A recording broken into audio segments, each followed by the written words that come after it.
ውድ የቻናላችን ተከታታዮች ከዚህ ቀጥረን ይዘንላችሁ የቀረብነው ቪዲዮ ሪሊጅን ኤንድ ዘ ፕላሲቦ ኢፌክት ተብሎ የሚታወቀውን የዶክተር አንዲን ቪዲዮ ሲሆን ዶክተር አንዲ በዚህ ቪዲዮ ውስጥ ብዙ የመናፍቃን ቡድኖችና ጎጂ አምልኮ ቡድኖች አባሎቻቸውና እነሱ ጋር ቸግሮት የመጣን ሰው ማኒፑሌት አድርጎ ተቆጣጥረው እሳቸው እንደሚሉት ማይንድ ኮንትሮል አድርገው ለመያዝ የሚጠቀሙበት የተለያዩ መንገዶች አሉ በማለት አንደኛ ታምር እናደርግልሃለን የሚሉትን ወይም ደግሞ ይሄ ግሩፕ ዳይናሚክ የሚባለውን ሰዎች ተሰብስበው በአንድ ቦታ የሆነ ነገር እነሱ ያቀዱላቸውን ቲዮሪ እንዲያደርጉ እንዲሰሙ በማድረግና በተለያየ መንገድ የሰዎቹን ጭንቅላት በመቆጣጠር የሚሰሩትን ስራ ያጋለጡ ሲሆን በተለይ ደግሞ እንደዚህ መናፍቃን ቡድኖችና እንደዚህ በአምልኮ ማስክ አድርገው ሰዎችን የሚቀርቡ ቡድኖች እንዴት አድርገው ሙዚቃን እና ኪቦርድን የተለያዩ ስፒከርን መድረክ ላይ የሚሰሩ ብዙ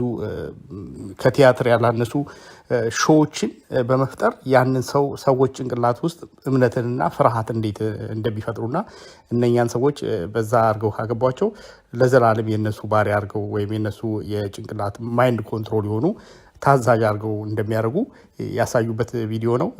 ዶክተር አንዲ ከዚህ በተጨማሪ በጉግል እና በአማዞን ውስጥ ብዙ እነኚህ ከልት የሆኑ ድርጅቶች ወይም በአምልኮ ማስክ ሰውን የሚጎዱ ድርጅቶች ነብይ ነኝ ባዮቻቸው ፓስተሮቻቸው እና የተለያየ መጠሪያ ያላቸው ሪሊጅን ማስክ አድርገው ሰዎችን የሚቀርቡ ቡድኖች የሚጠቀሙባቸውን የሳይኮሎጂ ማኒፑሌሽን በማጋለጥ የታወቁ አሜሪካዊ ኒውሮሎጂስት እና ሳይካትሪስት ናቸው።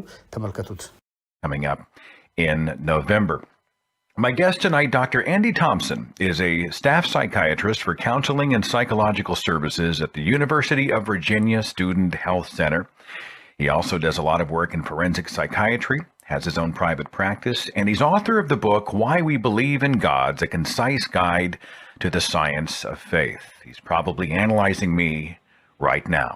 Dr. Andy Thomson, I'm glad you joined us for the podcast. Glad you're here. Thank you very much for having me, Seth. I saw you speak in Boston at the Atheist Alliance of America National Convention, and you had such a good speech about the mind as it relates to belief and the physical effects that often manifest from religious notions or religious practices. And, you know, you'll be able to speak about this so much better than me. That's why you're on the show tonight. But let's just start off by saying right off the bat, you're a non-believer. You are an absolute atheist. Is that right? Fundamentalist atheist. There is no God, never was, and we now, I think, know the mechanisms by which human minds generate the belief. I think we know why it all happened. Okay, wait a minute. I mean, that's a pretty bold statement. We now know that the human mind is responsible for what people are crediting God for. What do you mean by that? Well, I think one of the great unkept secrets is that we now have before us a basic, comprehensive psychological science of religious belief. We know the mechanisms by which the human mind generates, spreads, and consumes religious beliefs. And I think there's a group of scientists out there. It was a large effort. There's a lot of people. But if you step back from it, their work comes together, and you have this, I think, very clear understanding of the mechanisms by which we're all vulnerable to generate supernatural beliefs. And we're all the same species. We know the history of our species. I think you can see some of these mechanisms in our primate and ape ancestors, and then these mechanisms are obviously more sophisticated in us, but they come together and they generate souls, gods, heavens, and the various religious beliefs that we've seen over recorded history. Do you think we're hardwired for this? Is this part of how we evolved? Well, I think that's not the proper question, really. Yes, in a sense, we're hardwired, but we're actually hardwired for other things that then are used to generate religious beliefs. Let me see if I can illustrate it. For instance, you are hardwired with the attachment mechanism, the basic mammalian attachment mechanism, parent to child, intimate to other intimate, that basic attachment mechanism all of us have. It's part of our mammalian ancestry.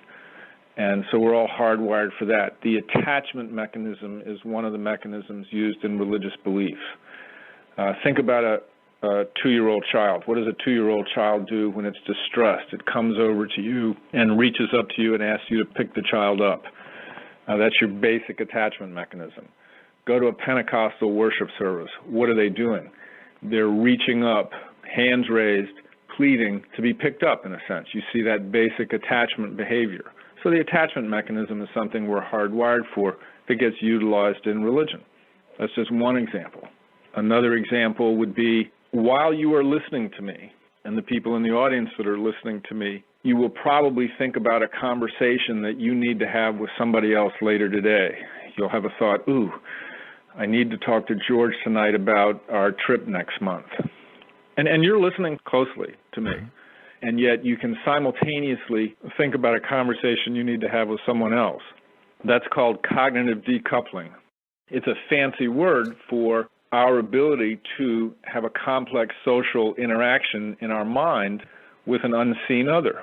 We do it all the time, and it's something that we're particularly good at, and maybe one of the unique aspects of our species.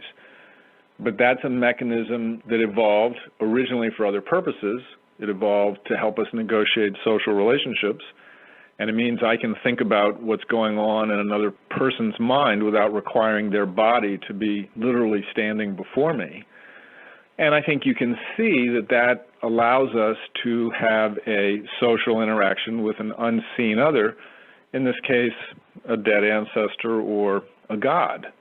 And what's interesting, and the reason I use that particular example to illustrate it, because it's a really nice example of, quote, hardwiring. Think about your brain, and imagine for a moment we slice it down the middle. Along the middle part of your frontal lobes, like right between your eyes, that's the part of your brain where you process your own thoughts, feelings, desires, intentions. That's where you process other people's thoughts, beliefs, desires, and intentions, the non-physical attributes. Now, in terms of your own body, you process sensations from your own body, your hand, your arm, your leg, in the lateral or outside cortex of your brain.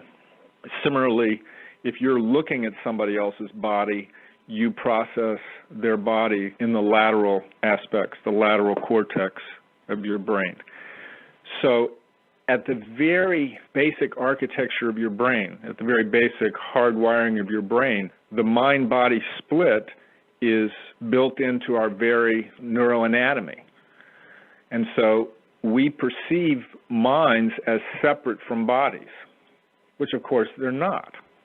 So the very default setting of our mind-brain is that we process minds and bodies differently and as separate. So the idea of a mind separate from a body is just sort of a given.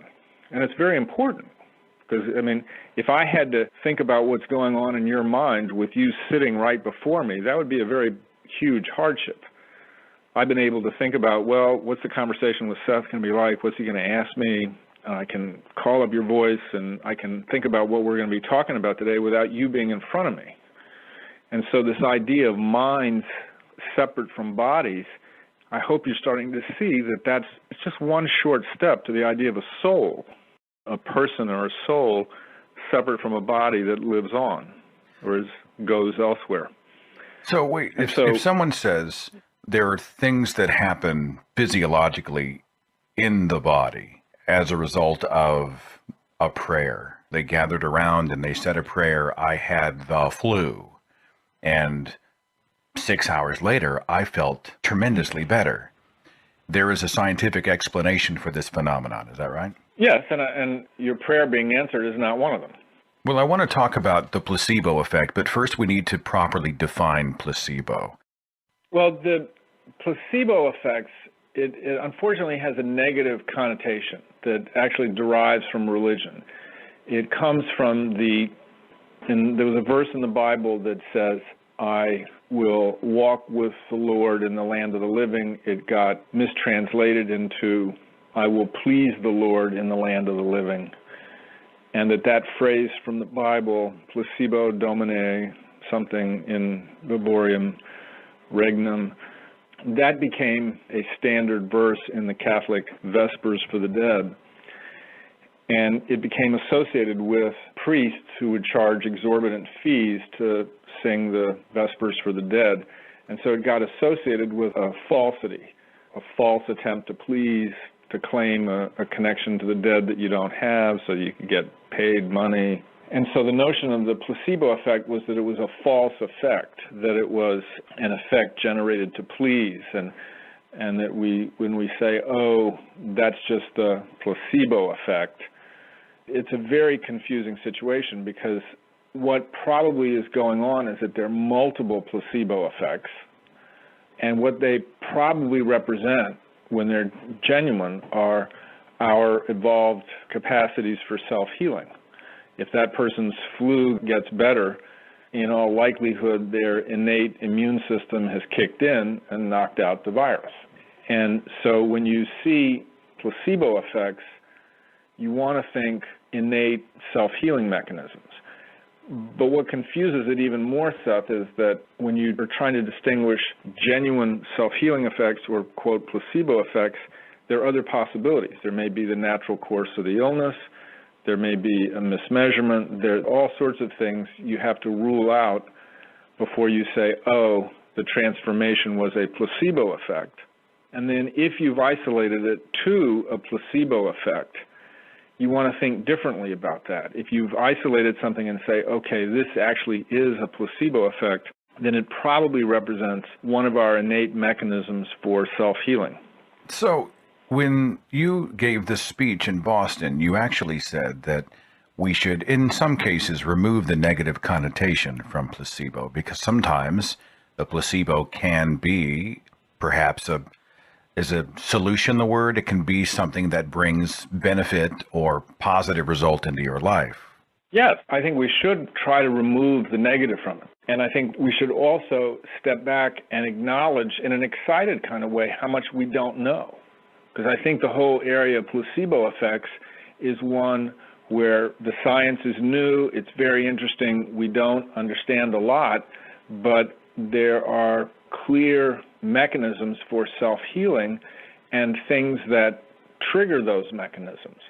And it looks like one of the things that triggers those mechanisms is the attachment response, which I was talking about earlier, is that if you feel secure and safe, then you may deploy some of your self-healing mechanisms, because those mechanisms are, number one, they're calorically expensive.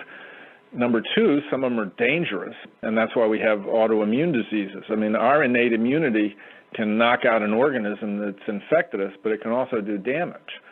And so you don't want to deploy your innate self-healing mechanisms unless you feel safe. And so the attachment mechanism may be one of the things that triggers them. And there's not just one placebo effect, there are probably multiple placebo effects that represent our capacities for self-healing.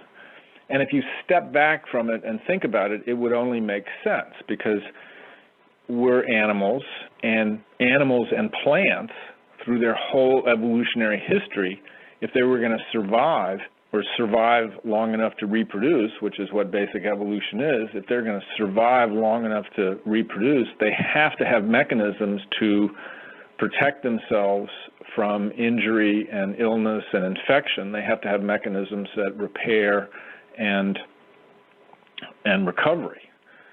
And to me, one of the most fascinating discoveries recently is that even if you go back to our earliest ancestor, like think flatworms, the original invertebrates, there's this beautiful science out there that was published in 2011, actually in Science magazine, that shows that the earliest examples we have of innate immunity were under central control. Even though a flatworm has a tiny brain, it's just a nerve ring, that nerve ring basically makes the decision about how and when innate immunity is deployed. And some of the same chemicals used to try to fight an infection in a flatworm are the same ones used in us. But so that these self-healing mechanisms are under central control, and things are needed to trigger them. And that's what your placebo effects probably are. They're self-healing mechanisms that get triggered in certain situations. The degree to which I trust you, if you are assisting me, will actually impact how that effect works in me. I saw that you used several examples, and I'll ask you to give them again here, but you come over and you you act as an advocate in some way for someone, whether it's a protective thing or what have you, their level of trust in you will actually change the level of response physically inside them. There are physiologic changes to such things as touch. We now know that a friendly touch will release endorphins, will release oxytocin. The touch is physiologically much more powerful than we've appreciated. Any listener who's interested in this, if you Google, I think it's The Power of Touch or something like that, there's a great article in the New York Times 2 years ago that summarizes a lot of the research on this. Which would explain if they have the healing service and people lay on hands, right? Somebody is, I don't know, they're in a walker, they're in a wheelchair or something, I don't know. And everybody comes over and they lay hands on someone and have prayer. That physical touch might actually produce an actual, not just a mental, not just a psychological change, but a physical change that would manifest itself in front of all those people. I mean, is that an accurate way to say it? Well, but keep in mind, a mental or psychological change is physical. The mind is what the brain does. When we make that distinction between psychological and physical, that just illustrates what I was trying to point out earlier. We automatically operate as if mind and brain are separate, or that psychology and mind are not chemical. No, I'm guilty. You know, it's funny. I think about it and I think, well, he just talked himself into it, so he did it, you know. But that is a physical thing that's happening with him. I see your point. Right. Exactly. And they're probably, in those kind of things, like if you, like in the healing ceremonies, or you think about the cathedral at Lourdes or something like that, there's probably multiple layers. So if a sick individual is coming to a healing ceremony, probably a lot goes on even as they're getting there. Because if somebody's bringing them to a healing ceremony, it means that they're seeing that people care about them, are willing to commit to the trouble to take them to a healing ceremony. So they're not feeling excluded from the group. They're getting a lot of caretaking. Their illness is being taken seriously. They're not isolated. You know, again, they feel protected and cared for. And there's evidence that that's one thing that allows some of our innate immune system to kick in. And then there'll be a ceremony. And then ceremonies generate all sorts of chemicals in us. If there's music, that's a huge generator of endorphins, our own internal morphine. If somebody's laying on of hands, you're getting release of oxytocin and endorphins, which are both involved in social trust, social bonding. So the person feels cared for, is part of the group again. There's multiple layers of things going on. And then, you know, if they feel cured, they may just actually feel better, that their pain is better at the moment. Whatever the underlying physical illness is unlikely to be cured, but their ability to live with it, their ability to contain it or control it may have changed. They no longer need to feel the pain as much, which is a signal for help. Each case has got its own uniqueness. I had an email in from a listener named Jasper. It's a couple paragraphs long. If you'll indulge me, I'm going to read it and then we can comment on it. He said this. Oh, no, glad to. He said, I was raised in a religious home. My family and I went to the Salvation Army Church, which is sort of Pentecostal. When I was around 9, both my parents became very ill with chronic fatigue syndrome. Even now, I don't understand a lot about the disease, only that it somehow involves not being able to recover energy from doing even basic day-to-day tasks. My mom was bedridden for months, without even the energy to hold up a book and read, sensitive to light and sound. He says, I left Christianity when I was 15, and a few months later I moved to Saudi Arabia with my parents. My dad found a job there. While we were there, he says, my parents met a pastor I'll call Peter. He was very Pentecostal. He believed in the baptism of the Holy Spirit and the speaking in tongues. And he believed in divine healing. He's a very intelligent, charming man. My parents fell under his spell almost immediately, much to my dismay. When Peter told them that pictures of dragons silk-screened onto T-shirts were demonic symbols, they threw the shirts out. They started speaking in tongues. They prayed and studied their Bibles every day, and they claimed healing for themselves. Jasper says, about a year later, my mom came up to me and told me she'd had a vision of God or angels telling her she had been healed. And I said, oh, that's nice, and I brushed it off. But somehow she was. Slowly, both she and Dad began to have more energy, and today they're completely better. There's no cure for chronic fatigue syndrome. When they were diagnosed, the doctor said they would have it forever. Even mom's temper is better, and I don't think she's had an attack in almost 10 years. To this day, I don't really have anything to explain their recovery, except for the placebo effect. I know it can't have been God. Dr. Thomson, did you want to speak to that? That is a lovely example. A lot of things here. Chronic fatigue syndrome is not understood, and there are a lot of different theories about it. It was originally thought to be maybe depression, that people who had chronic fatigue, some of them had a form of depression, virus, that it may be related to mono. My understanding is we still don't have an agreed upon etiology for chronic fatigue syndrome. And, we hear that both parents were disabled by it. They then go to Saudi Arabia, so they're functional enough to go to Saudi Arabia. I would think Saudi Arabia would be a very stressful transition. They would feel alone, isolated, who knows. They fall under the sway of this pastor, and they find a group, they find a calling, they find meaning in their lives. They are part of a Pentecostal group. They're surrounded by like-minded people. They feel safe and secure in the group. It allows them to trigger their own innate self-healing mechanisms, potentially. We just don't know. And multiple placebo effects might have been generated. Yet, you also have to consider, you have to be a good skeptic here and consider other explanations. Was this the natural course of their illness? Did they get a spontaneous remission of chronic fatigue? I'm not an expert on chronic fatigue, but I think it can happen. I've had patients with chronic fatigue, and they have gotten better. We don't know why. So is it the placebo effects generated by their religious beliefs, by the group effects?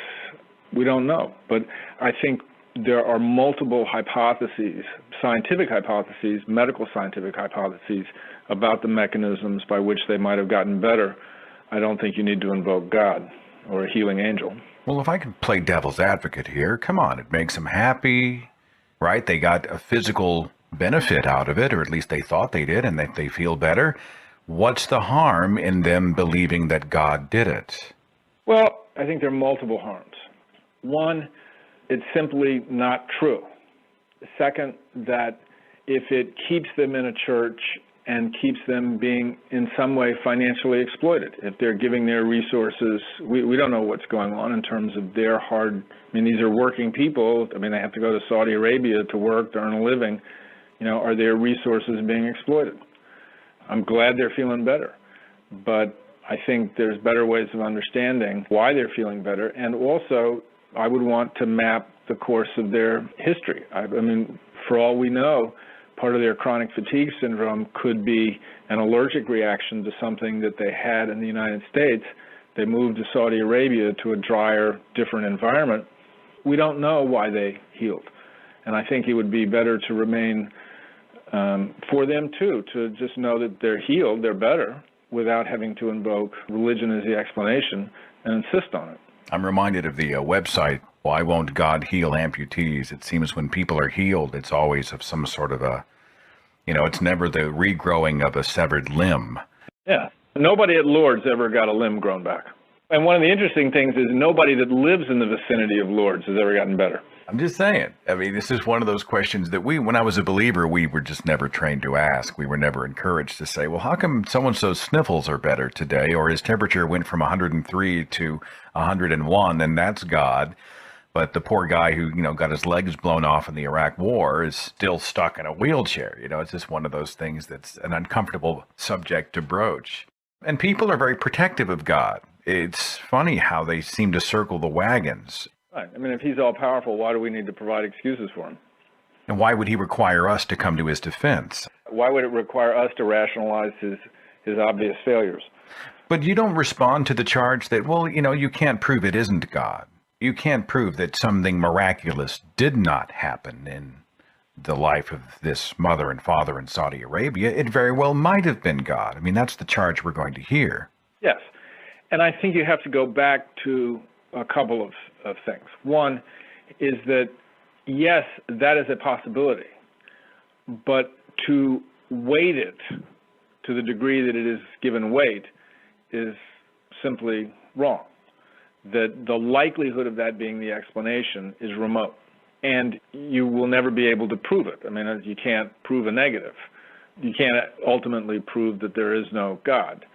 I mean, my favorite is George Bernard Shaw's, that, we can't prove that there's not a teacup orbiting the planet Pluto, but the likelihood of that is remote, and that the likelihood that a miracle cured the parents is remote.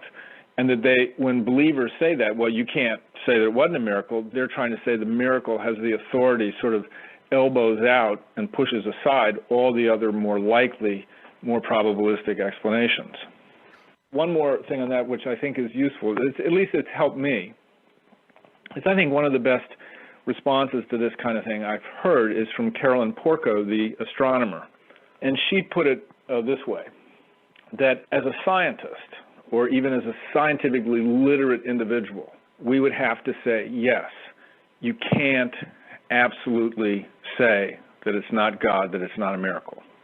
And she uses the analogy of, if she tries to, which I love the analogy, if she tries to clean her house of roaches, she tries to get every single roach completely out of the house and hires exterminators and goes through every inch of the house and tries to get every roach out of the house. Now, as a good scientist, she can't say, absolutely, there are no roaches left in my house, because she can't be in every nook and cranny of her house.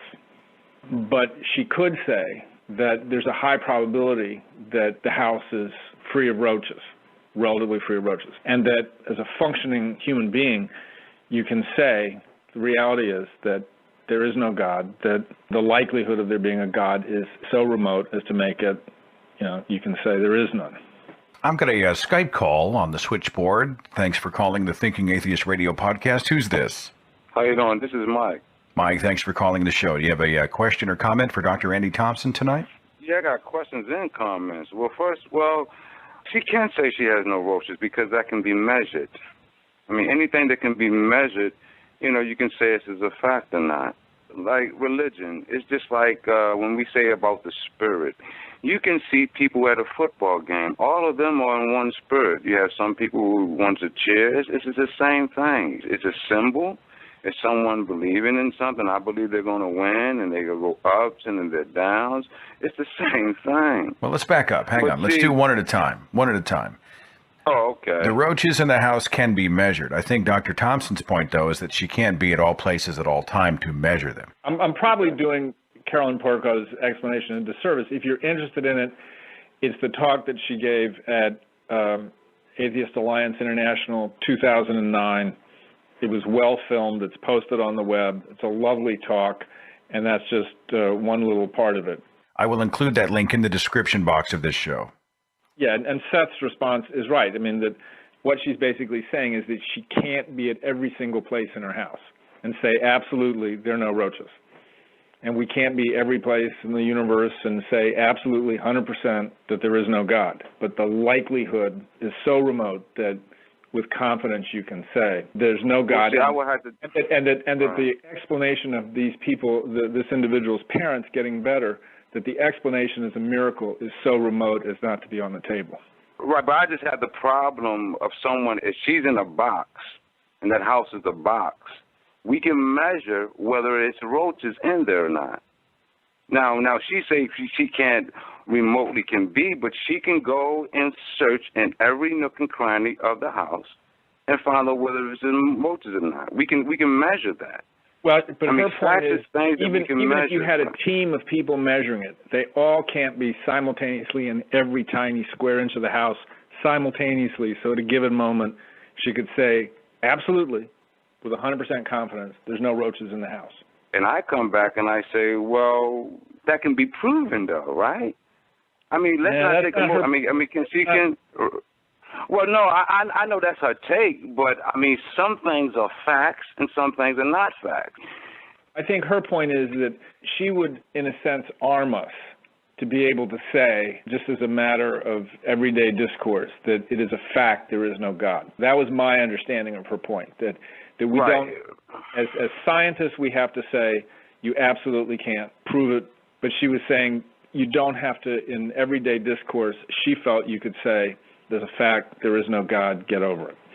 That was my take on the example. And right, because no one can call me an atheist or agnostic.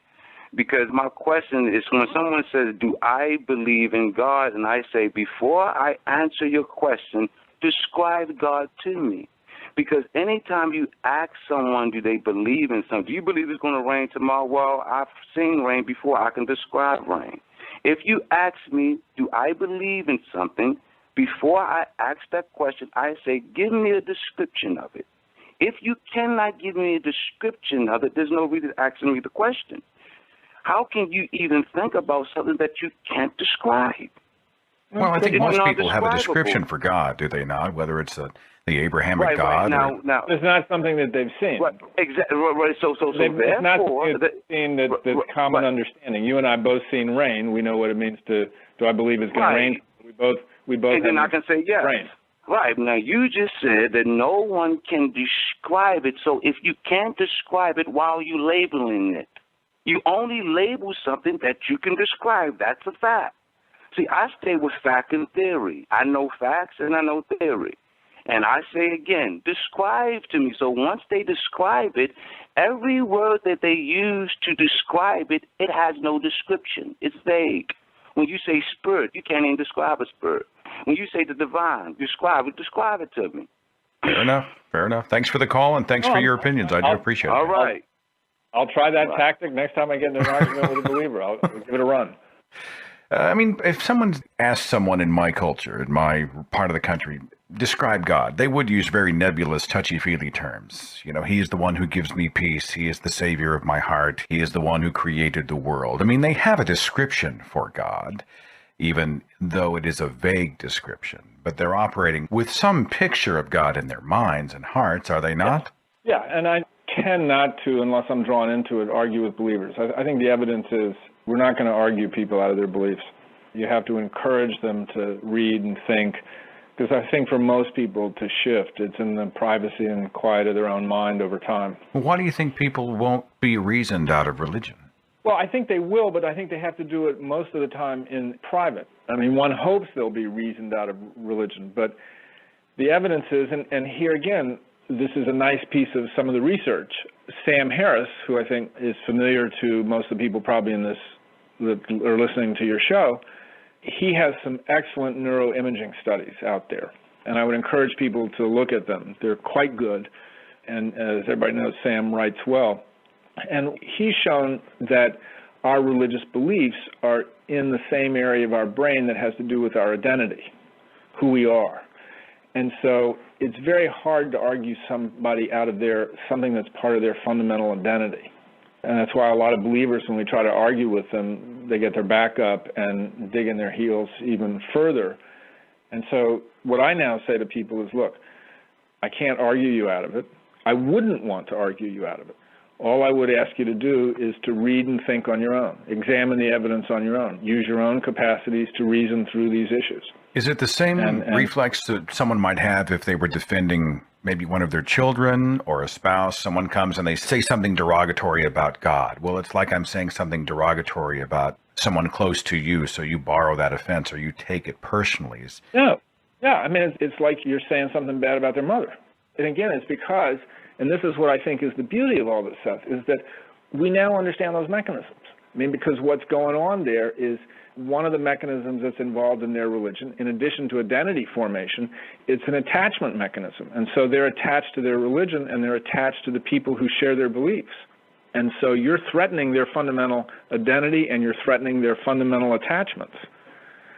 People in the audience may be familiar with the physicist at Nazarene College, Carl Giberson, and he's written a book trying to meld evolution and Christianity. And there's a very poignant piece in the end of that book, which I think is one of the best statements I've ever seen about the difficulty giving up religion, is that he basically says in the book that he couldn't give up religion because of the reaction of his mother, his father, his wife, and his children, his basic attachments. It's a quite poignant description of it. Area code 404. Thanks for waiting. You're on the Thinking Atheist radio podcast. Who's this? Hey, it's Alicia from the chat room. Alicia, thanks for listening tonight and calling in. What do you have for Dr. Andy Thomson? we were having a discussion the other day about the religious and how difficult it is to kind of get them to see certain things. And the conversation turned towards the negative and positive aspects of religion and how they won't see them. And a good example of that, we brought up Dr. Martin Luther King, and I think a religious person was saying, well, he's an example of the good religion does. And we were like, well, no, he's an example of a good person. And why is it that religion will accept the good that a person does in religion, but not the bad that a person might do in the name of religion? Is that part of the mechanism, what Dr. Thompson was talking about, of how they will dig in their heels to the point of not even noticing even their own logical fallacies or, because it's a very obvious point. You're talking about the people who will put the Jesus bumper sticker on their car and sort of speak in wispy ways about the love of God and completely ignore the bloodbath in the Bible kind of a thing? Well, not only that, but why does God get the credit for the actions of King, but they won't look at the crusade and they'll say, well, people did that. Whereas if an atheist did something really super positive or helped cure cancer, well, they would attribute that to the person and not to atheism. Well, that's a wonderful question, and it's very rich. And let me see if I can respond succinctly. On the issue of Martin Luther King, Jr., the best response to that kind of question is in Christopher Hitchens' book, God is Not Great. He deals with that question in a beautiful way. I'd encourage you to read it. I can't do it justice. He talks about how basically King, even though he was calling himself a Christian, what was the philosophy that he used? It was the philosophy of nonviolence that came from Mahatma Gandhi and others. It was not originally a Christian philosophy. But look at Hitchens. That's number one. Number two, religion basically hijacks our moral systems, which we're actually hardwired for. They're unconscious, they're automatic, they're highly emotionally based. It's very hard for us to explain why something is right or wrong. We have to come up with rationalizations, in large part because it's automatic, it's unconscious, it's part of our hardwiring.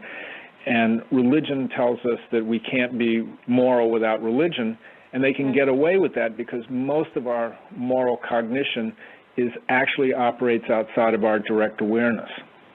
So that's another point, number two. Number three is a phenomenon called moralization. And the best description of this I've seen is in Steve Pinker's last book, Better Angels of Our Nature. And this is something we all do, which is our virtues are better, our sins are less. So our saints are great, our sinners we sort of minimize. And so when you're talking with religious people, by nature they're going to praise a religious person who does a good act. They're going to minimize the goodness of a non-believer who does a good act. But we all do that kind of thing too. You know, our football team is the honest team. It's the other team that is taking bribery from agents or something. You know, we all bias in these ways. And religion just can use a lot of basic human biases in very powerful ways. That answer your question, Alicia? Yeah, awesome. Thank you. Thanks for the call. Much appreciated. All right, bye. All right, you brought up morality. Let's go there. Morality in human beings, hardwired and automatic, your words. Do you believe in an objective morality? Yes, I think we can study morality scientifically. I think that's the thrust of, for instance, Sam Harris's book. He caught a lot of grief for it. I think he was right. I think you can study our moral inferential systems now in ways undreamed of when I was a medical student. You have the beautiful neuroimaging studies done when people are taking the famous trolley test, for instance. And if people are interested in this, I actually gave a talk on this at AAI in 2009. It's on the web. It's called From Heavens or From Nature. It's got morality in the title. And in that talk, you can pick up all the references and the basic ideas. Look, if someone comes to me who is a believer and they say they get their morality from a deity or a holy book, and they say, well, Seth, how do you know that murder's wrong? What keeps you? Well, how do you know rape and theft is wrong? And if someone comes to you with those questions, where do your morals come from? How do you respond? Oh, there's just so many great ways to respond now, Seth. You can say, I got that morality from evolution. My morality is part of my brain. My morality is a basic animal morality that evolved in social species. We're a social species. Morality and our moral inferential systems are mechanisms that we have to help regulate group living. And you can refer them to what I think is some of the most extraordinary recent research that I just love, is you can now show these moral inferential systems coming online in 3- and 6-month-old infants. Anybody interested in this, Google The Moral Life of Babies, Paul Bloom, great article in the New York Times Magazine that summarizes this research that's being done at the Yale Child Study Center. Also, while I'm giving references here, Steve Pinker has a nice essay called The Moral Instinct in the New York Times Magazine that'll give you an introduction to this new science of morality. But let me get back to the children because it's just fabulous stuff. And it was so important that when the first papers came out, they were published in Nature, the most important scientific journal. And you can take like 6-month-old infants, and anybody who's been around an infant knows how immature a 6-month-old infant is. They're sitting on their mother's lap and they watch a puppet show. And a puppet helps another puppet up a mountain. That's the helper puppet. There's another puppet called the hinderer puppet. And when the puppet is trying to go up the mountain, the hinderer puppet knocks it off the mountain. You show the puppets to the 6-month-old infant, it will orient towards and try to reach for the helper puppet. Now, you might say, so what's the big deal? It's huge. Basically, a 6-month-old infant is making a sophisticated social judgment about agents who are interacting, who they've never seen before. Infant has never seen them before. The interaction between these agents has nothing to do with the infant. They're just observing it. And they can make a judgment about that behavior. They distinguish and try to orient towards the helper puppet. Now, you might say, okay, well, this is a child that's just reaching towards the nice puppet. Here's where it really gets wild. And not wild, but just beautiful, beautiful science. If another puppet punishes the hinderer puppet, so aggression, nastiness is being used in the service of punishing, the child will orient towards the punisher. So the child is making a distinction about a good and bad act and also the bad person being punished. And these are pre-verbal infants. And I think they've been able to tease it out, if my memory's correct, in infants as young as 3 months of age. But the stuff in the New York Times Magazine article, I think, will introduce anybody to it. And if you go to their websites, Paul Bloom, Karen Wynn, his wife, I think is the principal researcher, and another woman who was at Yale, Kylie Hamlin, who's now at University of British Columbia. And some of the videos, I think, are now posted of the puppet show. So you can see the evidence for yourself. But their discoveries were so important. They were published in Nature when they first came out.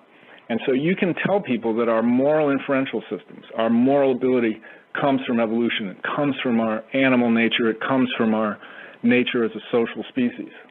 Talking here with Dr. Andy Thomson, are there people whose brains, let's say, are they physically inhibited from having a moral compass? Are there people who don't have empathy and there's a reason, a brain reason for that? Yes. Anybody that's seen the movie No Country for Old Men is one of the most frightening portrayals of the psychopath or a sociopath we have. And there are such people. And their brains are different. And we're now understanding a little bit more about them. But yes, there are people out there that don't have the capacity for remorse. Okay. Well, where I'm going with this is if they are hardwired, if they are physically born with this particular nature, then how does punishment come into play? If they simply are naturally wired to do what they do, or they naturally lack empathy, and they do something horrific, how do then we gauge the style and level and intensity of punishment? Well, it's one of the most, I think, interesting debates going on right now, and you're going to hear more and more of it as people who do have brain scan evidence for a sociopathic personality, when they've committed something horrific and their defense in court is, you know, I have an illness. I have a demonstrable brain defect that accounts for some of my behavior.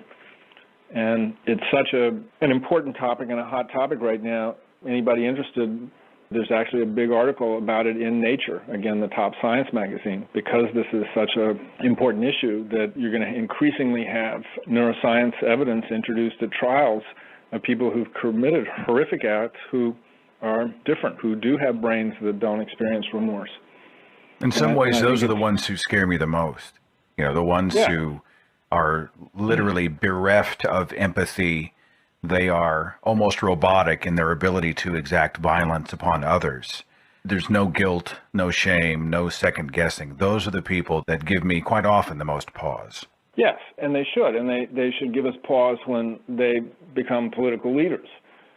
Fortunately, it looks as if most of them get into trouble and into jail pretty early in their lives. Yet we, I think, also have to be humble about this, because all of us have the capacity for dehumanization. All of us have the capacity for treating the other group as dehumanized, as the same mechanism in our head as we use for prey animals. So all of us have that capacity not to feel particularly moved or empathetic towards even whole groups of people. Are you saying that we all have a dark side? Well, I think we're getting better. And again, you've heard me cite him frequently because I think he's so good, but Steve Pinker's most recent book, The Better Angels of Our Nature, his thesis is that we're actually getting better as a species. The rates of violence, of murder, and particularly mass murder, and our violence to each other is actually going down. It's a fascinating book. I picked it up after his speech in Boston. I can't put it down. I think he's one of the most important thinkers we have. And it's counterintuitive. We've been told that the world's going to hell, everybody's going to war with everybody. Of course, the 24-hour news cycle makes it seem like everything is just on fire out there. So our first instinct is not to actually give humanity the benefit of the doubt and say, well, actually, wait a minute, we're actually doing a better job than we did. But that really does seem to be the case. Yes, and I try to be an optimist when I, read Pinker. At the same time, the weapons available to us are much worse. Yeah. And so we all may be nicer folks, but and we're maybe less violent. They didn't have a nuke in the Crusades. Is the kind. Yeah, exactly. I mean, all it takes is a dirty bomb in New York Harbor, and it's a different story. But again, it's the beauty of science. There's fascinating stuff that we're actually becoming a somewhat domesticated species, and particularly the males. You and I, our skulls and our canines are a little bit different from our ancestors 20, 30,000 years ago. So it looks like over time, males in our species have become somewhat domesticated, like wolves to golden retrievers. And we have some of the physical markings of domestication in our species. And it's about time. It's about time we became domesticated, people. If you've got a few extra minutes, I'd like to take at least one or two more phone calls before we wrap it up. You good for time, Dr. Thomson? Sure. Obviously, I'm happy to talk about this stuff till the cows come home. I'm fascinated by it. Area code 931. Thanks for waiting. You're on the Thinking Atheist radio podcast. Who's this? Hey, this is Steve. Steve, thanks for calling. What do you have for us tonight? Hey, no problem, man. No problem. I'd like to ask Dr. Thomson, what's the most extreme, well, maybe not extreme, but what's the most physical manifestation of a placebo effect he's ever seen? And I'll give you an example. I'm a nurse, and I had a patient a couple of years ago who, at night, she had to have her sleeping shot. Now, what her sleeping shot was sterile saline, does absolutely nothing, drawn up in a small tuberculin syringe and injected into her hip. You wouldn't get that needle out before she was absolutely unconscious, but she could not sleep without her sleeping shot. Mm-hmm. I'm just wondering if Dr. Thompson's seen anything similar to that. Yeah, I think the placebo effect is one of the most interesting things out there. To me, the most interesting one is, if you're interested in this, look up a man named Bernadetti, put in Bernadetti, Parkinson's disease, placebo effect. And they had wires actually in subthalamic nuclei in Parkinson's patients, and they gave them a placebo, and it got changes at the neuronal level, and that these people lost some of their Parkinsonian rigidity. They had a feeling of feeling better, but they had They had measurable physical changes in arm rigidity. They also had measurable changes at a neuronal level in the thalamic nuclei in their brain. I mean, to me, that's the biggest example of one that blows me away. So is there any future in altering brain chemistry to make the placebo effect a permanent thing in some of these diseases? One can hope, yeah. And I think that's why we have to take the negative away from the word placebo, because what you want to think of placebo effects as really sort of Darwin's HMO. Basically, we have powerful mechanisms for self-repair, self-healing that we fully don't understand, that probably account for many of the placebo effects. We don't know a lot. We know some, but not a lot about their fundamental physiology. And your point is the key one. What are the things that trigger these mechanisms, and can we harness them more in a more organized way? Well, then maybe I should back off on some of my criticism of the herbal industry, the herbal supplement industry. I think they're vultures, and I think they're a complete ripoff, and I hate dealing with them. But like you said, I've always had such a negative connotation of the word placebo, and you've really enlightened me a little bit. Look, I don't know if I can go there, Steve. I mean, I still see. I still think don't change your attitude about the herbal industry. Well, no, I'm not going to embrace them or anything. Trust me, I still call them the happy, hippie, holistic, herbal healing horseshit industry. But, yeah, exactly. Because they're claiming that it's their herbs that are doing it, and right. not that there are other mechanisms going on, and they're picking people's pockets and claiming something is responsible that's not. Oh, believe me, I've taken care of plenty of their leftovers. I mean, I'm not going to embrace the industry, but like I said, I had a bad connotation about the placebo effect, and maybe I'm not embracing what our body could do if we could convince it to do it. Yeah, I mean, we have capacities that we don't yet fully understand, and that it's another nice piece of evidence for evolution. We're animals with in some sense, a 4 billion year history, and certainly as invertebrates, at least a couple billion year history, and we couldn't have made it this far unless we had evolved innate immunity, innate self-healing mechanisms, innate repair mechanisms. We couldn't have made it this far without those mechanisms, and we don't understand them. Give me the name of that Parkinson's research again. It's Benedetti, Benedetti, something like that. Okay. Benedetti, and put in Benedetti, Parkinson's, placebo effect. The studies will pull up. Hey, I'll go Google that right now.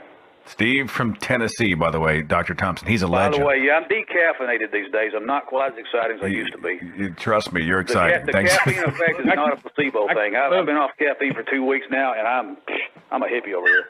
Yeah, my sympathies, because I couldn't do it. This is David Letterman's line, but it's one of my favorites. If it weren't for coffee, I'd have no discernible personality. No.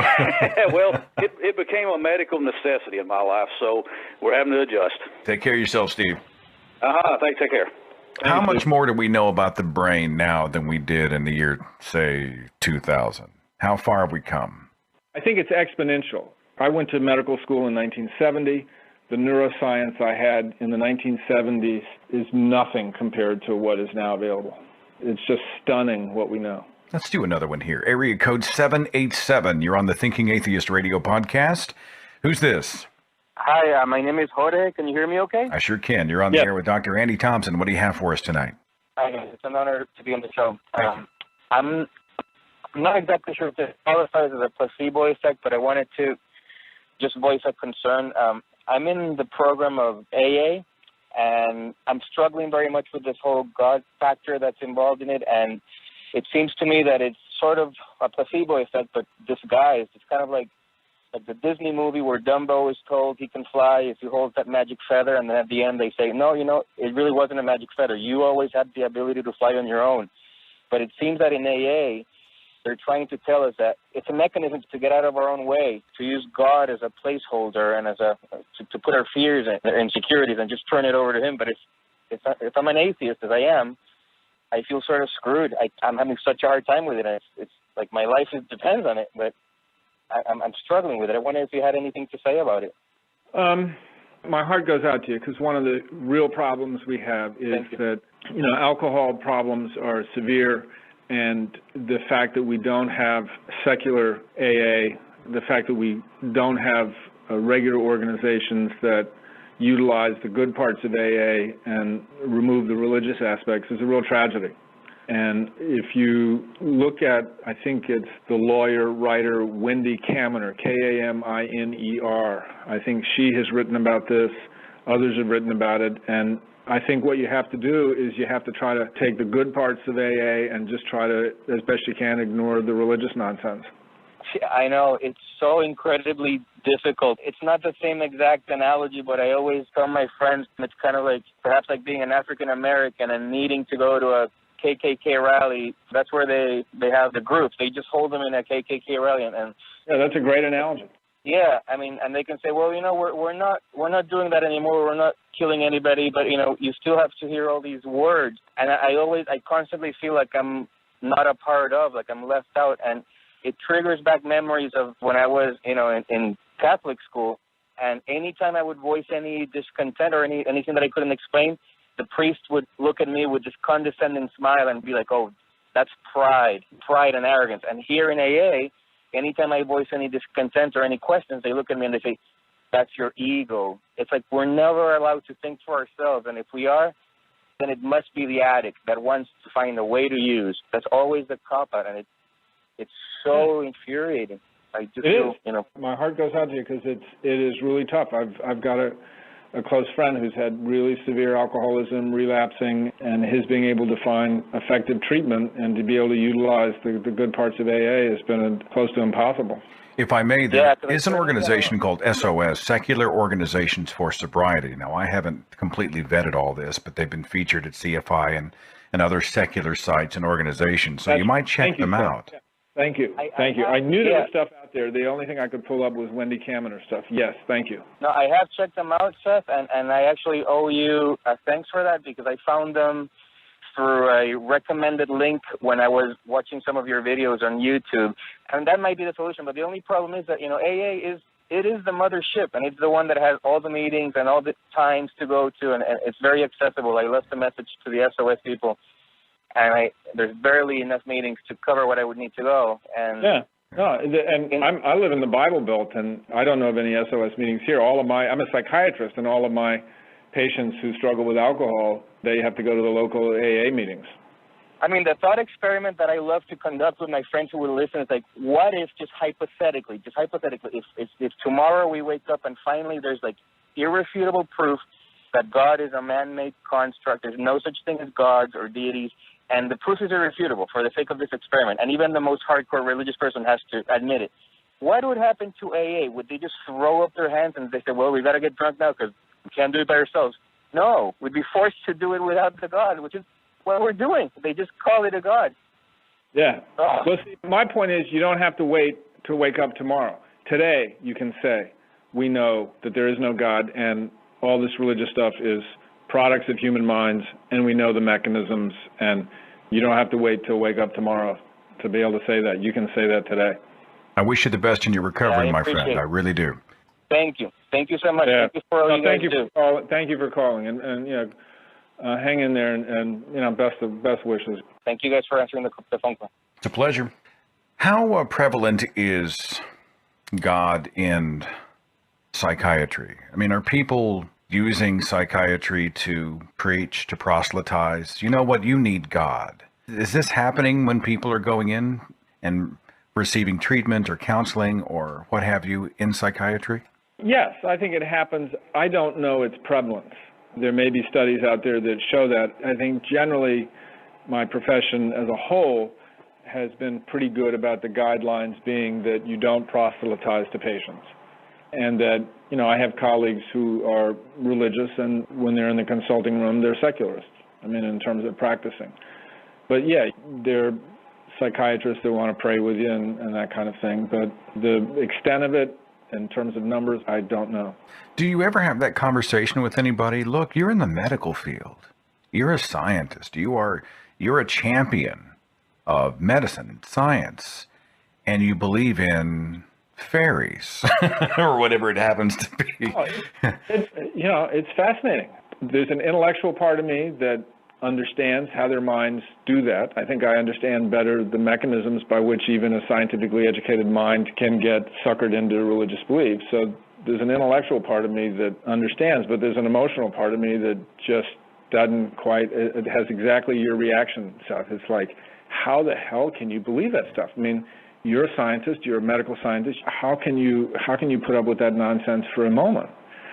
And particularly anybody who's a physician. I mean, I was never much of a believer, but I tell you, I mean, medical school is what, if there was any remnant of religious belief, I mean, watching children die will do it to you. That's what I don't understand, how any pediatrician can be religious. You know, Dan Barker once said, if you want, in his mind, proof there is no God, just walk into any children's hospital. Absolutely. One of the best, if not the best arguments I've heard is that moment in Sam Harris's debate at Notre Dame against, what's that guy's name? Is it William Lane Craig's debate? Yes.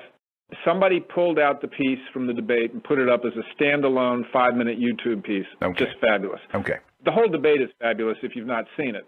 But in that debate, Sam Harris says 9 million children under the age of 5 die every year. That is 24,000 a day. That's 1,000 an hour. As we talk these few sentences, a couple of children, the very definition of innocence, are going to die. They're probably going to die in their parents' arms, who will be beseeching some God.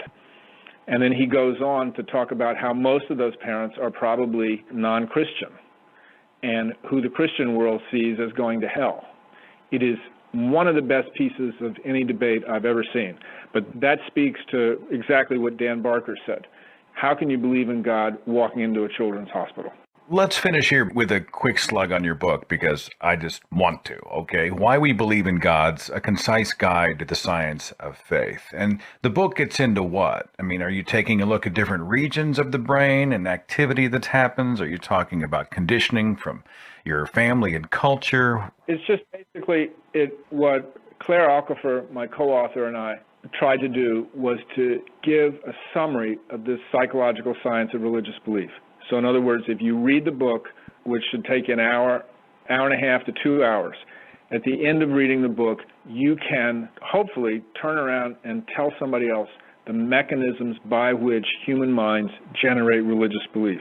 Basically, the fundamentals of the psychological science of religious belief, how and why minds generate religious belief, and how rituals harness our brains and brain chemistry to intensify and secure those beliefs.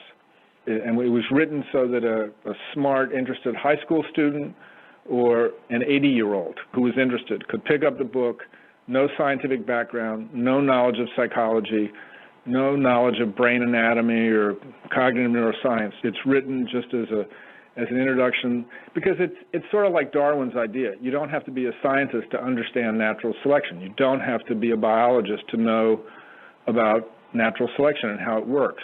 Similarly, you don't have to be a scientist to know how the human mind generates religious belief, because the human mind does it using everyday, ordinary social mechanisms that we use all the time, that you and I have been using as we communicate with each other. The book is called Why We Believe in God's a Concise Guide to the Science of Faith. I'll put the link in the description box of the show. Dr. Andy Thomson, it's been a fascinating sort of toe in the ocean here as we explore the human mind as it relates to belief. I want to say thanks. Thanks for your great work. Thanks for all of the, you're one of the champions for critical thinking out there, for helping us to... Well, no, I want to put a shout out here. You're going to be with Richard on Friday and Saturday. He wrote the foreword to the book. The opportunity to work with the Dawkins Foundation and their support of my efforts has been that's why I'm talking to you. Fantastic. It's made all this possible. Dr. Andy Thomson, thanks so much for being a part of the show. Oh, thank you again for having me, Seth. Next Tuesday night, we're talking to David Smalley. I'm just calling the show The Dogma Debate, because that's the name of Smalley's show, and I stole it with permission. And then the following week, we're talking about America as a secular nation. We're going to have Sean Faircloth on the air. And David Niosi is going to be here on the air with us as well, plus your calls and emails. I'll see you here next week, the Thinking Atheist Radio Podcast. Take it easy. Follow The Thinking Atheist on Facebook and Twitter. Watch dozens of original videos on The Thinking Atheist. Sometimes people hold a core belief that is very strong. When they're presented with evidence that works against that belief, the new evidence cannot be accepted. It would create a feeling that is extremely uncomfortable called cognitive dissonance. And because it is so important to protect the core belief, they will rationalize, ignore, and even deny anything that doesn't fit in with the core belief. Mark Twain, it's easier to fool people than to convince them they have been fooled. Why? Because they don't, understandably, want to realize they've been fooled. But it's a wonderful thing to realize you've been fooled. It's a great gift, because from that point you will not be fooled any longer. It's a wonderful gift. Abundance is yours. Claim it today. Subscribe for more great videos.